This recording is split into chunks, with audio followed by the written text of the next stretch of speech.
Bien, continuons dans notre lancée. Cette fois-ci, prenons un autre cas. Nous avons le cas D. Dans le cas D, vous voyez, on vous demande 0,64 fois 0,36 divisé par 1440 fois 0,256. On me demande de mettre cette expression sous la forme d'un produit de facteur premier élément à exposant entier relatif. Comment je fais? Alors, la méthode est toute simple. La première chose que vous devez faire, vous devez mettre tous les nombres là sous la forme A fois 10 puissance P, où A est un entier et P aussi est un entier relatif. Donc, comment je fais donc pour le premier cas? Mon A idéal, c'est 64. Pour retenir ça, c'est le nombre entier qui est après la virgule ou bien après tout ce que vous voulez. Le A, c'est le nombre entier, 64. Maintenant, il ne suffit pas simplement de mettre 64. Pour passer de 0,64 à 64, il a fallu que je recule ma virgule de 2 chiffres en allant vers la gauche. Alors, quand on recule la virgule de 2 chiffres en allant vers la droite, pardon, on fait donc fois 10 puissance moins 2. Pour savoir cela, chaque fois que vous reculez vers la droite, vous multipliez fois 10 puissance moins le nombre de chiffres que vous avez reculé. Si vous avez reculé de 2 chiffres, vous faites moins 2. Si vous avez reculé de 4 chiffres, vous faites moins 4. Donc, il va de soi pour le bas, ça va nous faire 36 fois 10 puissance moins 2. Maintenant, j'ai 1440. 1440, il peut s'écrire comme 144 fois 10 puissance. Pour passer donc de 1440 à 144, voici ma virgule, parce que 1440, cela suppose que ma virgule se trouve juste après 0. Pour passer de 1440 à 144, il faut que je pousse ma virgule de 1 chiffre en allant vers la gauche. Cela dit, je vais donc multiplier par 10 puissance plus 1. Et en bas, ça va donc faire 256. Passer de 0,256 à 256. Ça veut dire que je pousse ma virgule vers la droite de 3 chiffres fois 10 puissance moins 3. Ainsi donc, mon D devient donc 64 fois 10 puissance moins 2 fois 36 fois 10 puissance moins 2 sur 144 fois 10 puissance 1 fois 256 fois 10 puissance moins 3. La deuxième étape, quand on a écrit ça, c'est de réduire rapidement les puissances de 10. Je vais donc voir, je vais les réunir. J'ai donc là, j'ai 64 fois 36 fois 10 puissance moins 2 plus moins 2, ça fait moins 2 en haut. Et ici j'ai 144 fois 256 fois 10 puissance 1 moins 3. C'est 1 plus moins 3 qui donne 1 moins 3.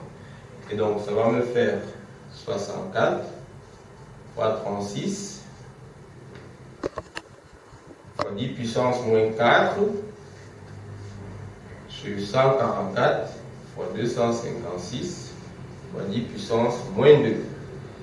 Voilà. On continue, ça nous fait 64 fois 36 sur 144 fois 256 fois 10 puissance moins 4 moins 2.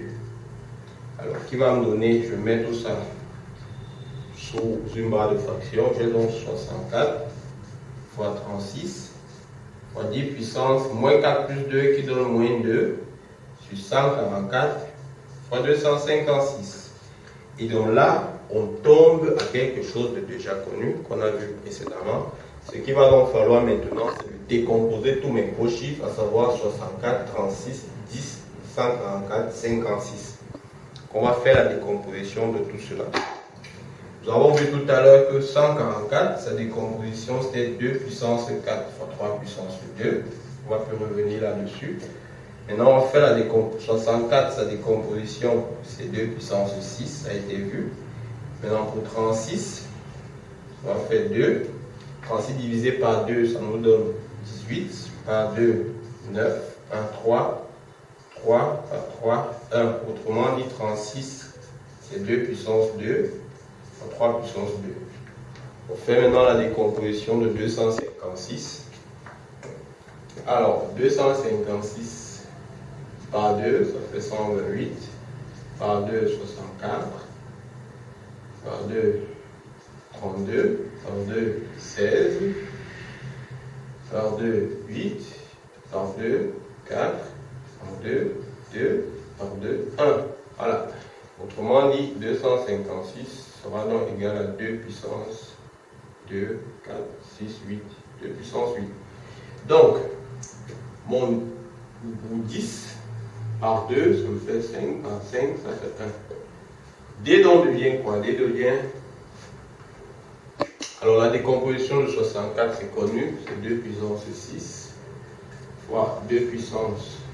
Pour 36, c'est 2 puissance 2 fois 3 puissance 2. Pour 10, c'est 5 fois 2, donc ça va faire 2 fois 5, le tout à la puissance moins 2. N'oubliez pas que 10 était élevé à la puissance moins 2.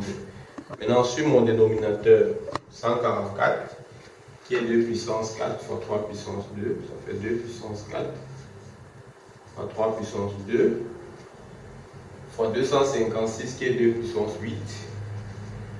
Voilà, c'est terminé. Maintenant, on fait la réduction comme vous connaissez. On a donc quoi? On va réduire d'abord au numérateur, puisqu'on a plusieurs 2 au numérateur. On a dit a puissance n fois a puissance n, c'est a puissance m fois n. A fois b à la puissance n, c'est a puissance n fois b puissance n. Donc j'aurai d'abord, entre la multiplication et la parenthèse est prioritaire. Donc on enlève d'abord la parenthèse. On a donc 2 puissance 6 fois 2 puissance 2 fois 3 puissance 2 fois 2 puissance moins 2 fois 5 puissance moins 2 sur 2 puissance 4 fois 3 puissance 2 fois 2 puissance 8. Ensuite, on va réunir et réduire les puissances de 2. On aura donc 2 puissance 6 plus 2 moins 2 fois 3 puissance 2 fois 5 puissance moins 2 sur 2 puissance 4 plus 8 fois 3 puissance 2. Et donc ça nous donne 2 puissance 6 fois 3 puissance 2 fois 5 puissance moins 2 sur 2 puissance 12 fois 3 puissance 2. Alors, on continue avec la réduction.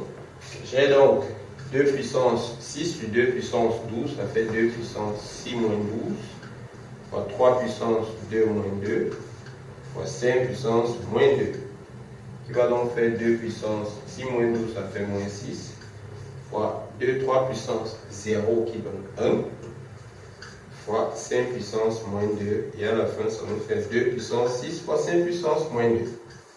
Voilà donc le résultat que l'on obtient quand on suit les étapes et qu'on décide de mettre ça sous la forme d'un produit de facteur premier à exposant entier relatif.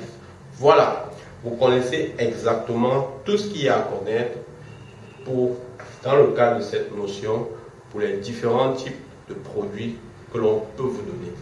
Regardez ces vidéos tant de fois que vous voulez, mais surtout passez à l'action, mettez-les en pratique et puis vous allez tout connaître, vous allez dépasser cette notion et à pouvoir avancer sereinement. Je vous donne rendez-vous pour une prochaine notion qu'on verra dans les prochaines vidéos. Merci.